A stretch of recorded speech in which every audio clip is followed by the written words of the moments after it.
Welcome, ladies and gentlemen, to your screen and the CRMKonvo show of today.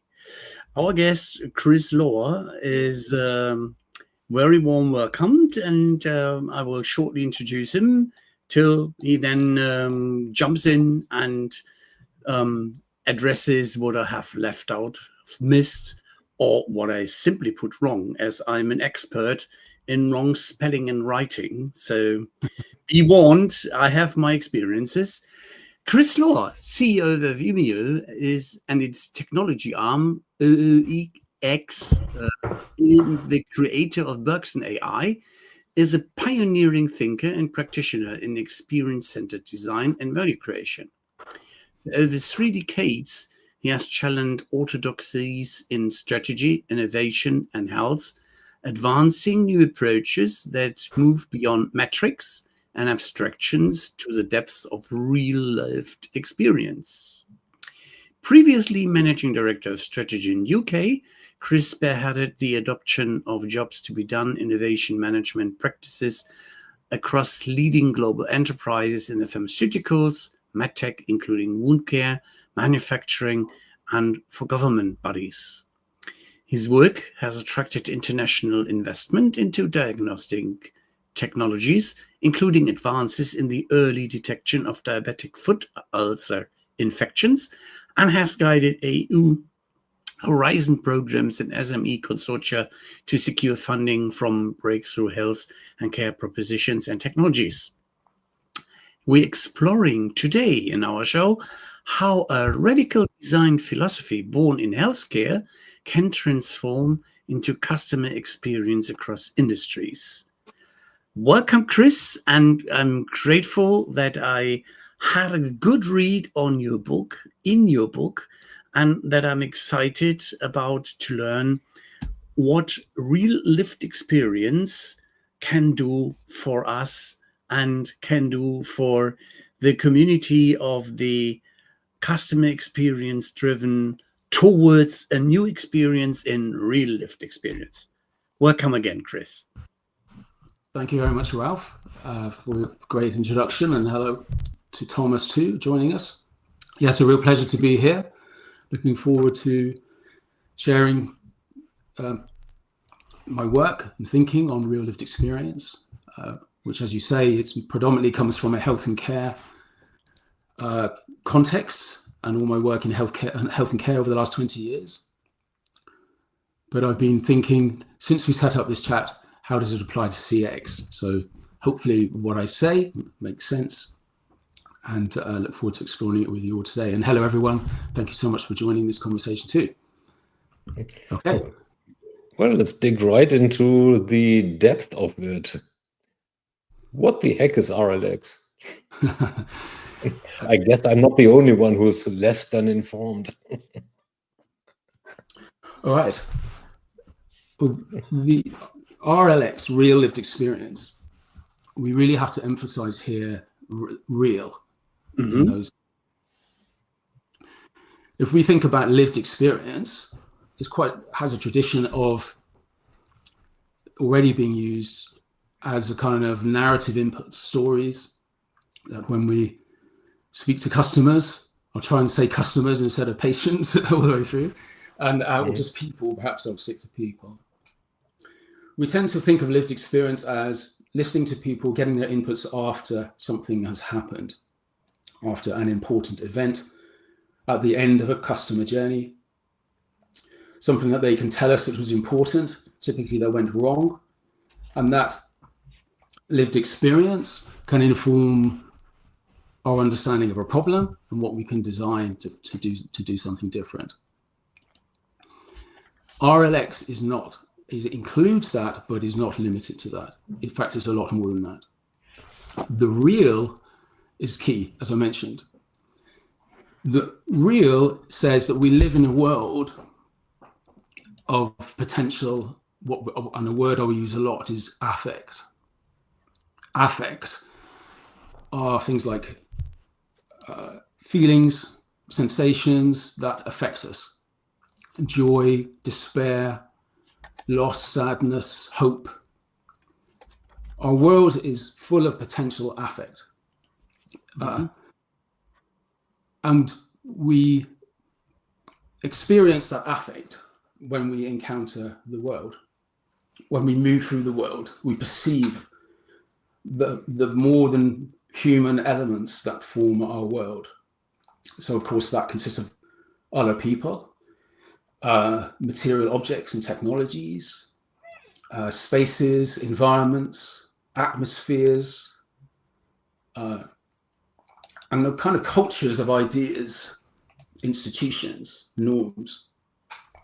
The world already exists of these elements, which can be forces and have different conditions. And so when we encounter them, when we interact with them, we perceive them, and then they form what are called affections in our bodies. So the real is this kind of underlying, flowing, becoming virtual world that makes up our life, that composes our life, composes our becoming. And so the real and real lived experience begins with that way of seeing the world, that kind of ontology of the world as a virtual world of being, of more than human elements and entities that we interact with, and that forms experience in our bodies. Okay, so RLX then simply is a way of perceiving that world as it becomes, as we encounter it, and designing with it. So it's kind of designing with life in its flow, in its difference, in our encounters with the world. And that's different to typical experience design, which designs for an experience or for people to create an experience outside of our engagement, or which we then may then encounter. We may then interact with such a store as a store experience or a brand experience. Mm-hmm. Real experience is something that's inside us, that forms within us, that forms from our interactions and encounters in the world. And that is the kind of design material that RLX works with. And then there are other qualities, other foundations building on that, which I will touch upon, that form the whole set of principles and approach to designing with real lived experience. So that's a sort of starting point of the real in RLX. Okay, does that make sense?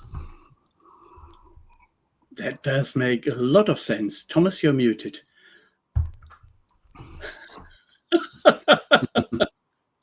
Thing is that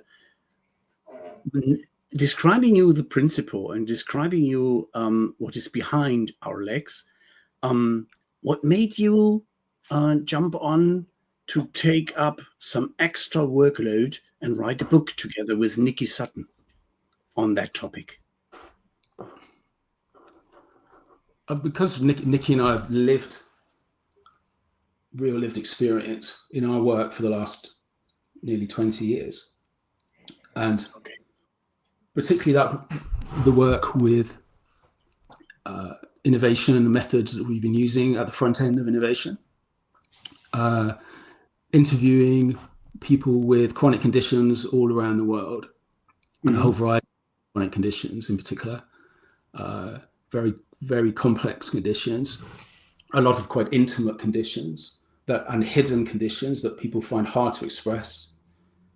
And we were very privileged and fortunate to meet with hundreds of people and hundreds of healthcare practitioners who were so open with us and willing to share what was really going on in their lives.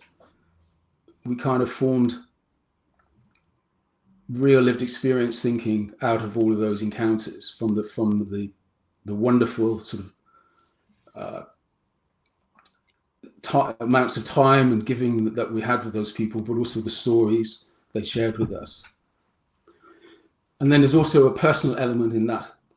I had a sort of an illness and I had to carry a particular illness with me through all of these conversations throughout the world, and a kind of a hidden necessity of an ongoing problem.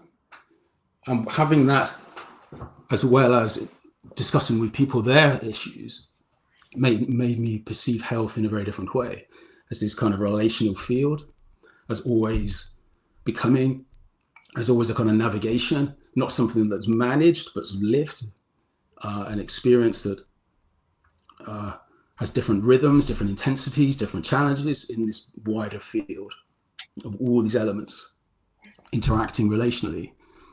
Yeah. And so the combination of the fortune of speaking with hundreds of people and people who cared for them, and my own condition entering into that field, is what gave birth over time to the understanding of real lived experience. And so the book is actually the third book I put together. It tries to distill all of that perception that I've acquired into a design model, into a way of perceiving the real, obviously in health and care. And now I'm beginning to learn about all the possibilities of transferring that into other domains like customer experience too. But it's the culmination of 20 years of direct experience in real, and my own experience of how I've managed and navigated traveling around the world and things like that. So, yeah. That is impressive, honest. And guess who made me think about going into more depth? It was Dr. G, our mutual friend, who read the book and gave some comments in LinkedIn and said, hey, if you want to know something completely different, and I know that chap, such as from Strategy and some other writings and what he did in research, that is very, very interesting. And so I got extremely curious, which is always a way to make progress and for innovation, to think about stuff. Now, you describe it as a perceptual shift. You came and touched base with us on your healthcare background. And what does that need in practice for designers or strategists? Tough word, especially in the CX guidance and thinking. Why is RLX as the enemy of the good would be, in this case, CX? So you prefer RLX over CX. Yeah. Catch us and try to convince the audience as well that they have now found the Holy Grail. So to say. I can't promise the Holy Grail, but I mean, I think the fundamental difference is, as I said, really with regard to real. What is real? The real is like the undercurrent of our lives.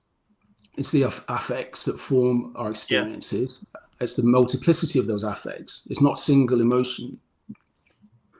It's not a kind of an understanding of experience as successive states of singular felt emotions, which often customer experience design reduces and abstracts experience into moods or emotions in its language. It's this kind of undercurrent. It's like the river that flows through us. It's always continuous. You can't really break it down into discrete events. Mm-hmm. It has a momentum, a movement, an ongoingness.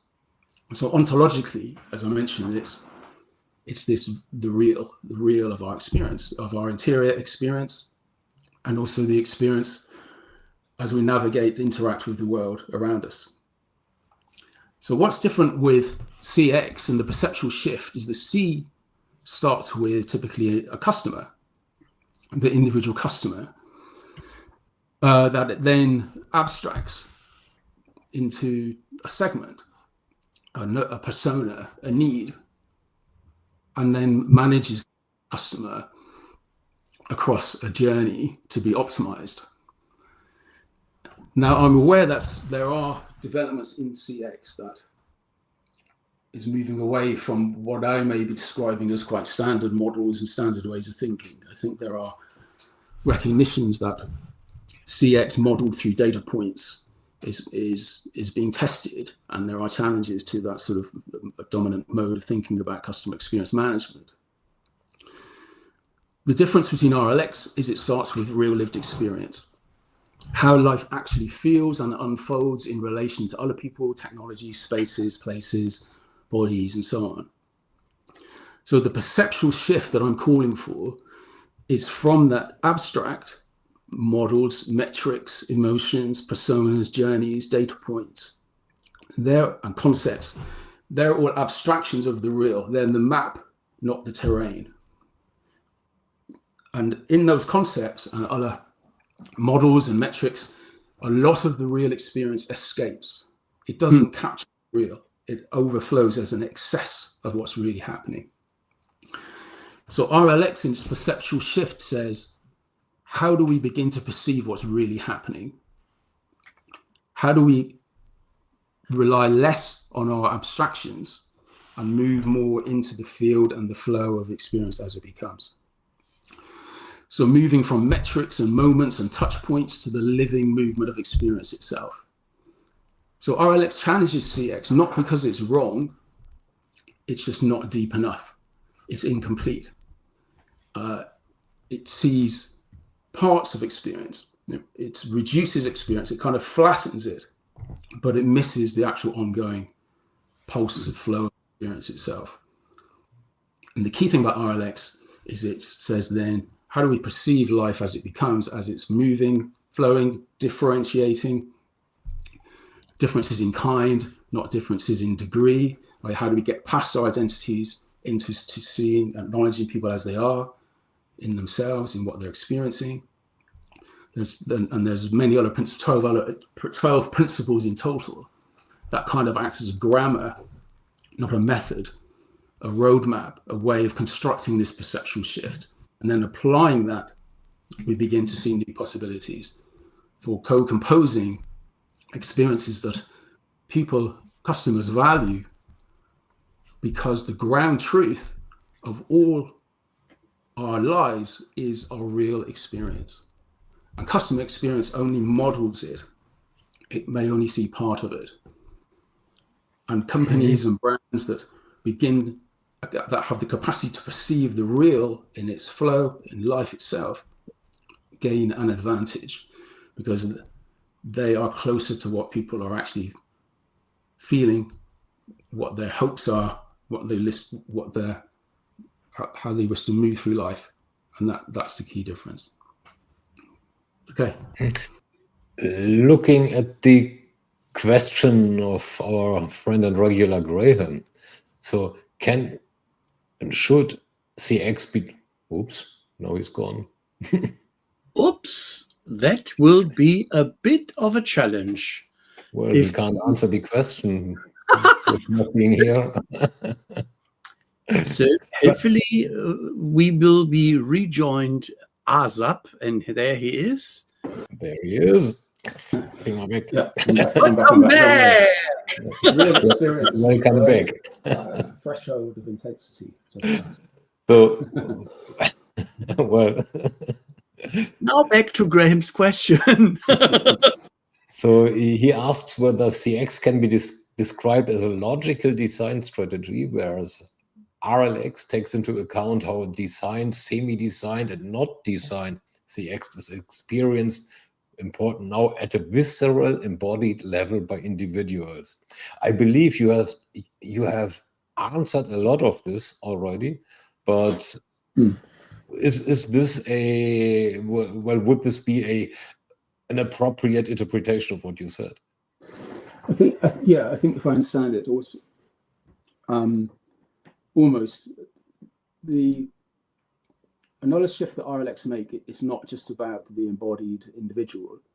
It's the embodied individual in a field, in an experience field. By that, I mean the field of relations, of affects produced from all the entities in the field.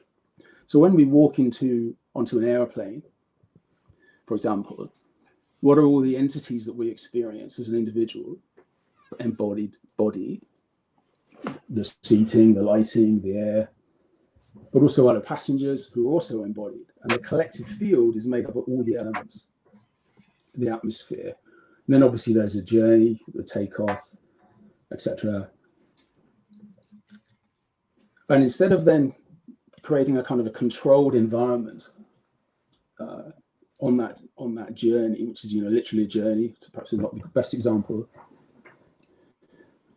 RLX would think about the affective ecology in that wider field. So the ecology in that kind of contained lived experience ecosystem of all the bodies, all the technologies, the sound, the air, the atmosphere, the outside dynamics, the movement of the plane, everything. And thinking about that as the kind of field for design.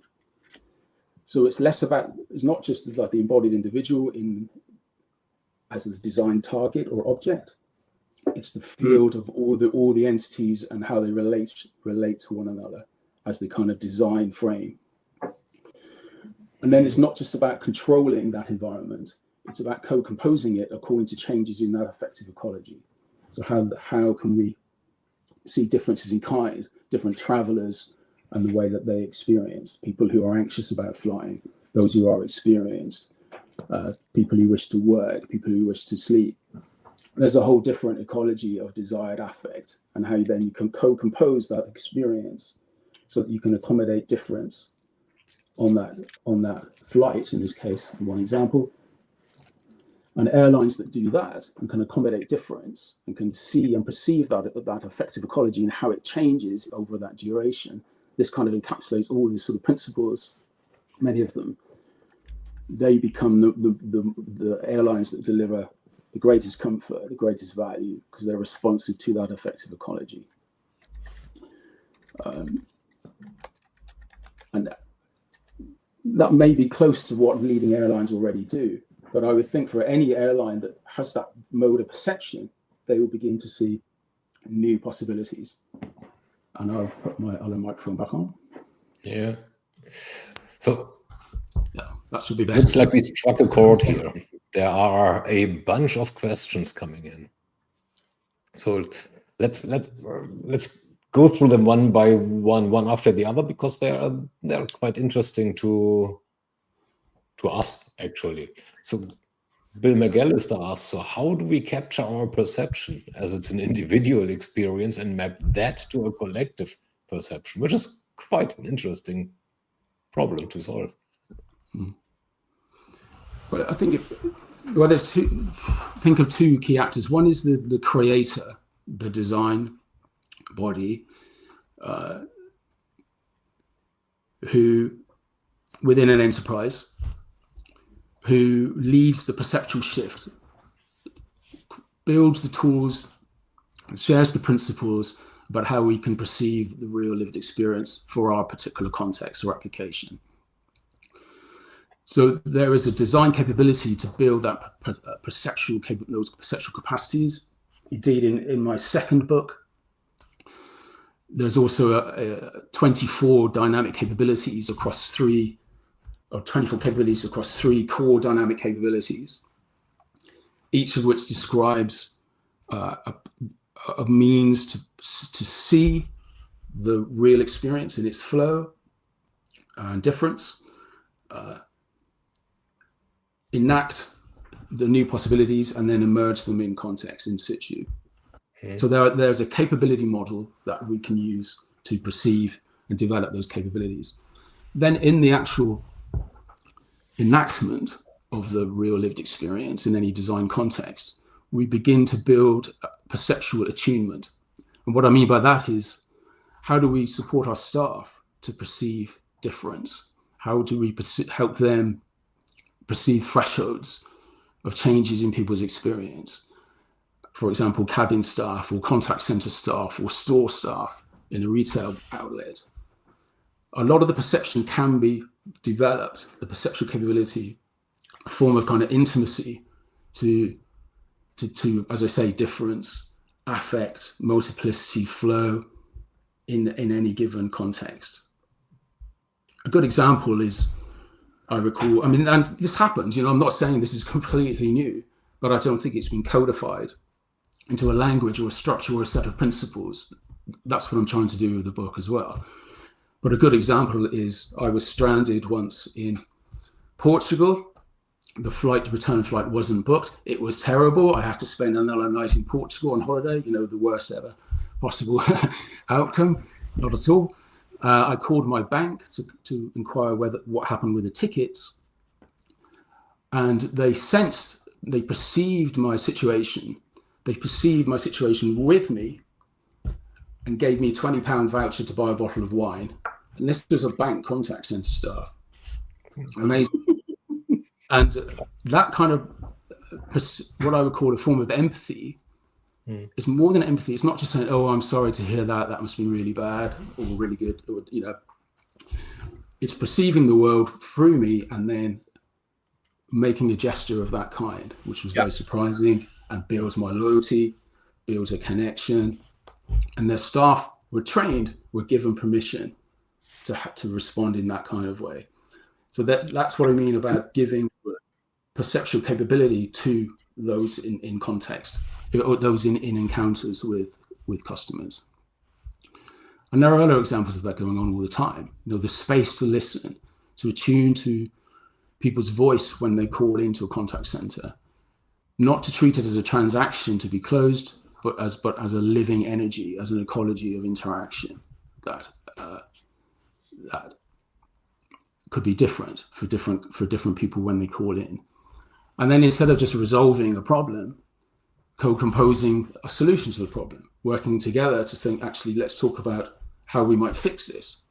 So seeing the customer as a valued co-composer of how we might address this problem and giving them a sense that they played a small part in addressing the problem that they were calling in about, for example.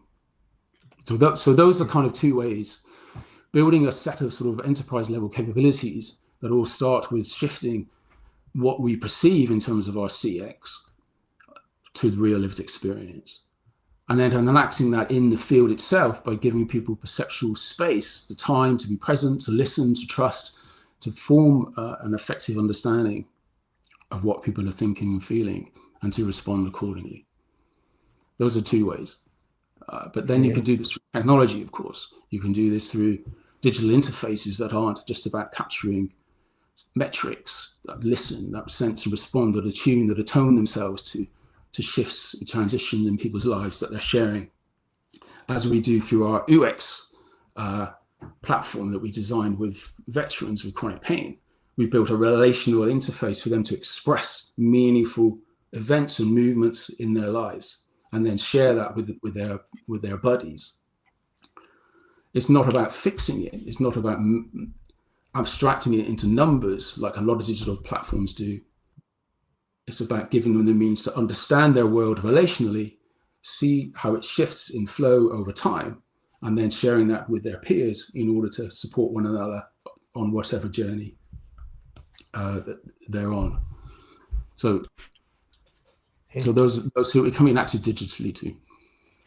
So as you just said, devaluation. Robert asked. There's Robert. Hi, Robert. So in your book, you referred to the devaluation of the subjective realm, like Husserl's surreptitious substitution. Ooh, that's a tongue breaker, actually. How do individuals and organizations that make empirical evidence-based decisions invest in expanding from HCD CX to rely on RXL to determine value?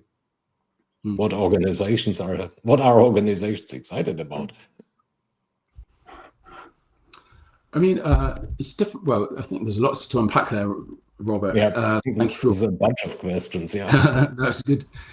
Edmund Husserl, the phenomenologist, wrote about surreptitious substitution, 1936. He was worried then. His book was called The Crisis of the Modern Sciences, or I think European Modern Sciences, in 1936.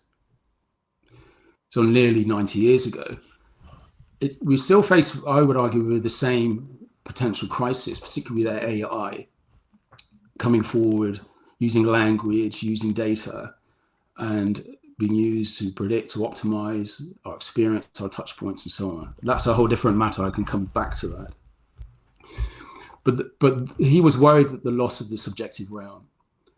The subjective realm was often by science being dismissed because you can't really measure it, you can't see it.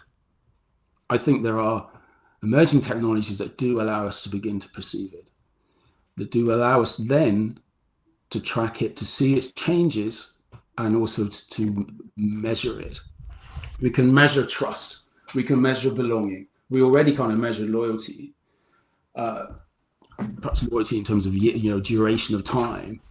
What about loyalty in terms of the sense of the affect that I have with a brand, the way that people relate to a brand on those subjective dimensions? We can do research to capture that, and we can track that over time.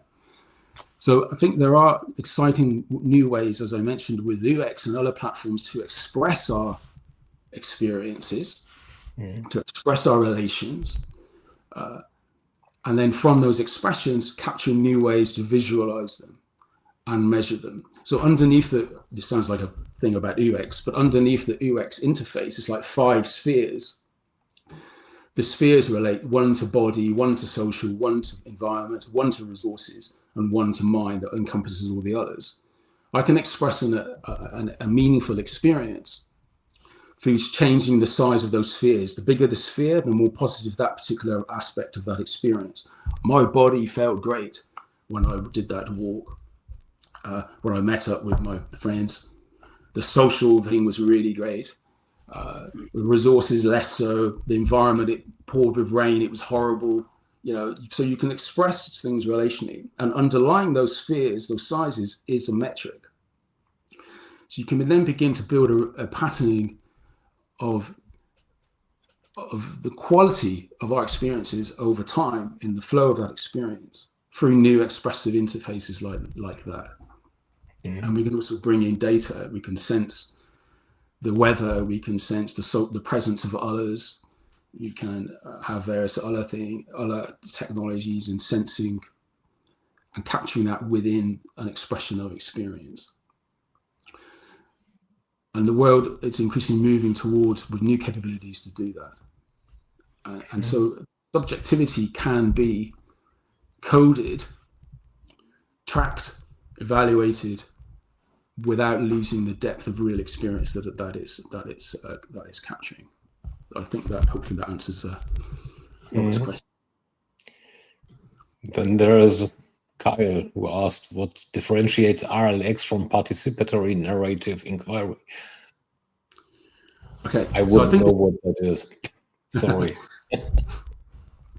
Yeah, that's a great question. I think I touched on that at the start when I contrasted real lived experience with lived experience. So participatory narrative inquiry is listening, sharing, as I understand it, I might be wrong, listening to others and bringing them in to our world, our environmental workshops, and listening to their stories, engaging with them, perhaps a little bit in their world as they're enacting whatever they're doing. That might be part of it too. It's still predominantly outside experience itself. So one of the key shifts I talk about in the book, and indeed in the second book, Interactional Creation of Health, was thinking about co-creation and what I now call co-composition. We speak of co-creation. The co often happens outside of the experience. It happens in a workshop. Either before we design something, we get design inputs from our representative constituents, customers. And then we use those inputs to design an experience, let's say. We do it after review and experience. What's different about RLX is that we co-compose. So it's like composing immanently from the field of experience with the customer in the flow of their experience itself.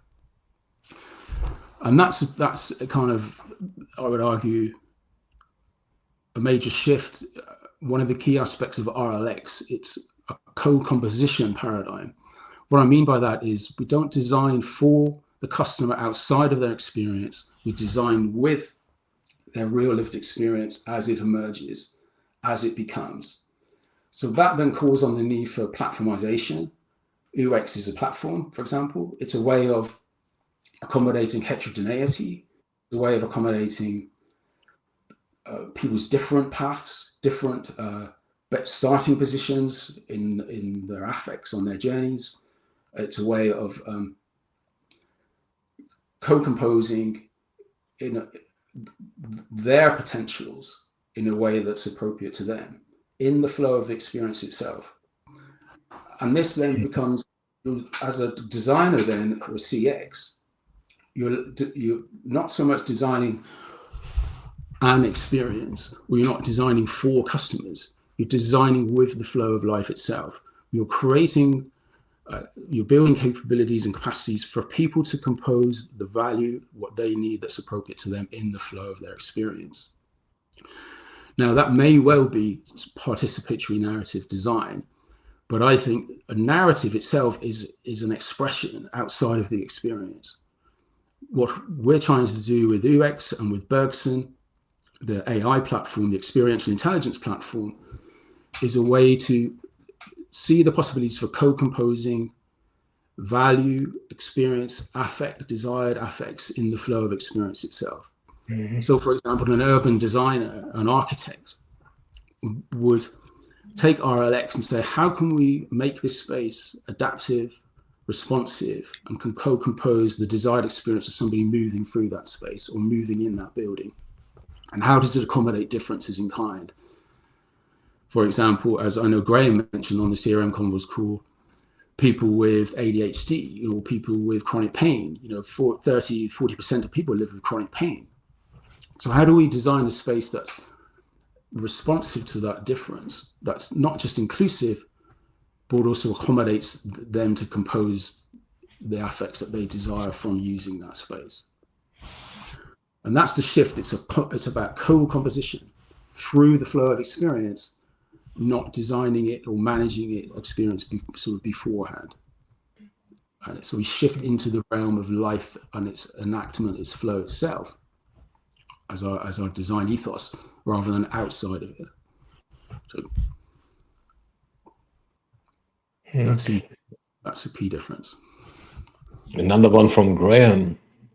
You mentioned multiplicity before, so are you referring to DNG rhizomes? And DNG would be for the ones who are as informed as I am. Deleuze and Guattari. Yeah, well, Deleuze and Guattari's multiplicity comes from Bergson. Bergson is the name, there's a reason Bergson is the name of our experiential intelligence platform. Henri Bergson was a very famous French philosopher. He was the most famous philosopher in the world before Einstein. Sorry, guys, he was French, not German. The French have fantastic wine and food, so why shouldn't they have brilliant philosophers? Exactly, and they have throughout the 20th century, I would argue. Bergson famously caused the first traffic jam on Broadway in 1906. They did have cars then, or mainly I think it was horses, I'm not quite sure. But Bergson, a lot of this work comes from Bergson's thinking. When he then was questioning the sort of encroachment of science, the abstraction of experience, the dominance of quantitative sort of thinking in psychology and experience that was happening at that time, the positivist movement and so on. But anyway, he came up with the term qualitative multiplicity. A qualitative multiplicity is the best way I can describe it. It's like a song with lots of notes forming a melody. Our experience is like that. There's a duration, a length. It's like an ongoing song. It may be never ending. Different intensities, different rhythms, different notes, different chords of many strings being played at once, what have you. Our experience is like that, and it's an ongoing multiplicity of different affects.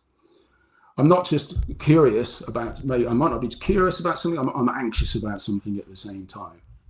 I might be experiencing joy, but at the same time, pain. And there could be lots in any context of experiences. I move into a store environment, for example. I may be feeling uncertain but curious, excited, a bit lost. I feel like an outsider, whatever. All of these affects are there at once, and that's the multiplicity. There's never just a single state emotion in our real lived experience. And so the quality of multiplicity means that's the nature of the real. How do we understand that? And that comes back to co-composing and thinking of differences in kind, heterogeneity in our models of what we're designing with real lived experience. How do we accommodate differences in quality of multiplicity? And as I mentioned, people living with chronic conditions, 76% of Americans live with one or more chronic conditions. That's a lot of people with certain limitations in their affect, in their capacities to move, capacity to understand, not just cognitive capacities, but physiological difficulties and everything else. That's part of our world. And they form then, they have multiplicities in their experience that we cannot reduce to single states and single data points in how we think about design with real lived experience. And when we do that, our categories, our concepts, our metrics, our personas, they cannot capture the full nature of real lived experience. The quality of multiplicity is a fundamental element and aspect of what it is actually means to be human in this world. So in the sense of the quality of multiplicities, that's what I mean. It's the mixture, it's the melody of affects that form our experience in the real. And when we reduce that to single affects or single emotions, we lose sight of that. And when we lose sight of that and do not incorporate that into our kind of design principles and outlook, then we lose touch with the real nature of experience. And that's what this work's all about. How can we get back to really seeing what's really happening in people's lives in the real of their world? Multiplicity is one of the dimensions by which we can do so. Robert keeps them coming. So he is still learning, but thinks that P&I plans into the Ooex range of Umio's offerings. He might get it wrong, as he admits, but is the RXL framework, or does it offer a coherent playing field that includes the sense of making PNL? I know Robbie has a valid assumption or a valid conclusion that he draws here. So Rob mentions flow there a few times. I just want to be clear that when I talk about flow, I'm not talking about flow as being a sort of heightened state of absorbed immersion in an experience. That's as kind of a flow, like a sportsman might be when in a game or tennis game, whatever. You're really in the zone. I don't mean that by flow. By flow in this sense, I mean the continuity, the non-successive flow of affects that form our experience. So imagine walking into a store environment like Apple's store. Any person walking into that environment will experience multiple affects as they move through. It's not a linear journey. It's not just a simple logical sequence of fixed emotional states that we map. It's a multiplicity and the differences in those multiplicities. That's what I mean by flow, the flow of becoming experience. So what was Rob saying? I think, have you got the question again to put back up, or is it gone? Sure. It's just that long that you are vanishing. So. Yeah. So no, not a good layout as well. P&L is. Let's talk about co-composing. We can use another metaphor to understand that. So co-composing an experience, we could say that's like an orchestra what does an orchestra consist of? Performing a symphony. A symphony has fixed roles, a score, a conductor. It's a very structured sequence of timings and interventions by people with different instruments, with different rhythms, yes, different intensities, with a start and an end. That's one way of thinking about co-composing. RLX is not really that way of thinking about experience.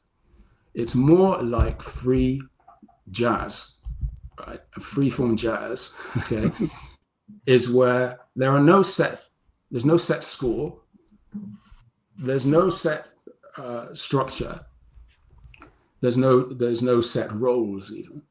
The thing emerges. The piece emerges as players listen to one another. They shift their intensities, they move their rhythms, they move in and out of the piece according to the experience that they are wishing to participate within. So in that sense, the co-composition is not something that's structured or ordered or created by a score, a designer, the composer who created the symphony, but something that's co-composed in the flow of the experience becoming. So what does that mean for translating that into customer experience? If we come back to the airline example, every airline flight will be different because the airline flight is an effective ecology of different participants, bodies, technologies, material elements, textures, seating, arrangements, everything else. Every flight is different. So how can we then think about adapting that flight to that particular affective ecology that emerges during the duration of that flight? The lighting changes, the mood, the cabin staff are more aware of the differences of the travelers. There may be more people with anxiety. There could be a wedding party. There could be more noise.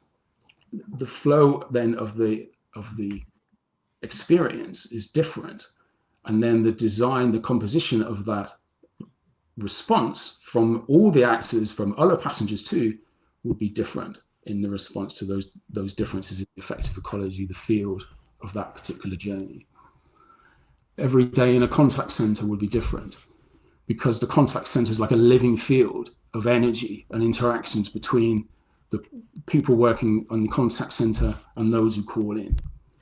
Instead of then following a script, instead of giving people direction about the amount of time they're allowed to spend on each call, an RLX contact center will be sensing and responding and co-composing the effective ecology, like the bank, for example, the one example I gave you, a customer calling in with a left field problem and having the capacity to respond in a way that co-composed their experience, the last day in Portugal in that case.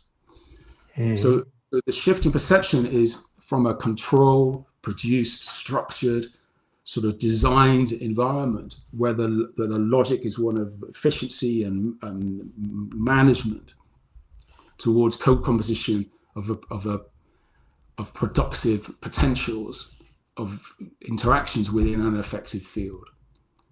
And with that logic, that framing, there are then the 12 principles of designing with RLX that you not just one, but you use several or even all of them. Not as a method, start with number 1 and number 12. That's not the point of the 12 principles. The principles you use together to perceive that and then just co-compose, create the conditions for the field to come alive, to create those potentials for all the actors in the field, the people in the contact center, the store staff, the airline attendants, the passengers. Everyone is an experiencer in an effective field. And you use the principles outlined in the book to then say, well, actually, we're missing opportunity here. We're missing potentials for creating, co-composing more real lived experience, whose real is defined by the people and their differences within that effective field. So it's co-composition in the flow of real lived experience. How do you use co-composition different from co-creation, if at all? Well, there's a subtle difference between composition and creation. Creation often assumes something from nothing. So I'm creating something that didn't exist before. Composition, because this is about composing from within what already exists in the flow of experience. So a lot of the entities in an airplane are already there. So what's called immanent, so that you're co-composing from the immanent, the presence of entities that already exist and in their relations. So the cabin crew, the other passengers, the seating arrangements, the divisions of class, the timings of service, the warmth, the atmosphere, the cabin air, everything else. All those elements are already there. So you're co-composing real lived experience from the immanent presence of those entities that already exist in that environment. And that's different, I would argue, to creation, which is creating something new. And also, as I mentioned, the co-creation often takes place outside of the real lived experience, before it or after it. The co-composition occurs within the flow of experience itself, within the becoming, within the duration of experience. That sounds more like a jam session than a classic orchestra. Jazz is jamming. Miles Davis on my wall behind me. You know, it's a way of perceiving the real, a way of entering the field of real lived experience, a way of seeing differences in kind, quality and multiplicities, duration as a non-successive experience becoming, and then using the principles to co-compose new potential, new real lived experience potentials that are about letting go of control, letting go of the desire to control the experience and allowing it to breathe and emerge. So number one principle is perceive experience in its emergence. The experience is already trying to become something. People's experience with chronic conditions, they're already trying to live a different life. You know, it's not about a deficit, it's about potentials. So how do we see that different life? And how do we see that what's trying to become and work with that as our design material and with them in the flow of that experience? And that's exactly what Ooex does with its platform interface. Where does Bergson.AI jump in to enable, to support, to help, and to discover the tip of the iceberg, to say so, that without Bergson.AI you might miss? So Bergson.AI, or I'd call it EI if I had the means to add that as the suffix. It's not available in internet domains. Intelligent. It's kind of like it is an experiential, what we call experiential intelligence platform. What it provides is a starting point to make that perceptual shift that we spoke of into the real lived experience. It's built on top of ChatGPT large language models. It interfaces those through a complex layer and models of real lived experience that I build. And we tested it, Nikki and I tested it to death, you know, for several months over Christmas and after, in the earlier this year. So what it does is a perceptual accompaniment. It's an attunement. So you can put in any context of any experience using 5 prompts. We framed at the moment for health and care, but you can use it for kind of customer experience applications or contexts. And then it will give you a deep report, 10, 12 pages long in 90 seconds of the potential affections and conditions and forces that just define that framed real lived experience that we've used. There are certain things that people have asked, well, how do we know that's true? The point is, this kind of data doesn't exist. It's not empirical anyway. So what it does is giving us a sense of what is most likely to be, what can be, because we don't see the real. So the way large language models, they only capture data and language on what's published and from published sources. What we've done is put in an interface that you interrogate with the 5 prompts and can then become attuned to the real. And when you read these reports, and there's now live 4 example reports on the Umio webpage. You go to umio.io/Bergson. There's 4 example reports you can download. When you read them, we've given them to people with chronic conditions and so on. They say this is right, this is real, because it's applying all the work we've done, all the thinking on all those engagements with people with chronic conditions over the years into this sort of interface, and then running through the large language models in a relational way and pulling out, and they're all reorganizing relationally the key factors, the affects forming that context experience. So Bergson.AI/EI is a platform for becoming attuned to what people's real lived experiences for any given context.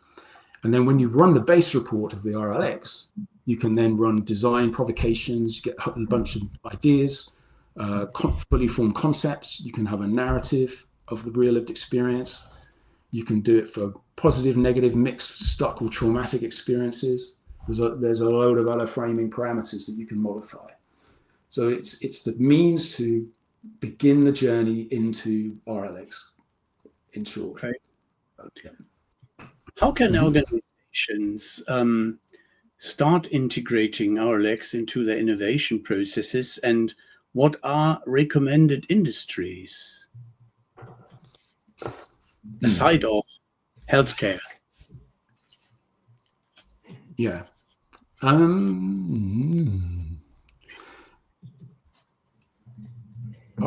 would argue that it applies in any context where people, organizations, technology, and systems interact. So that's pretty much anything.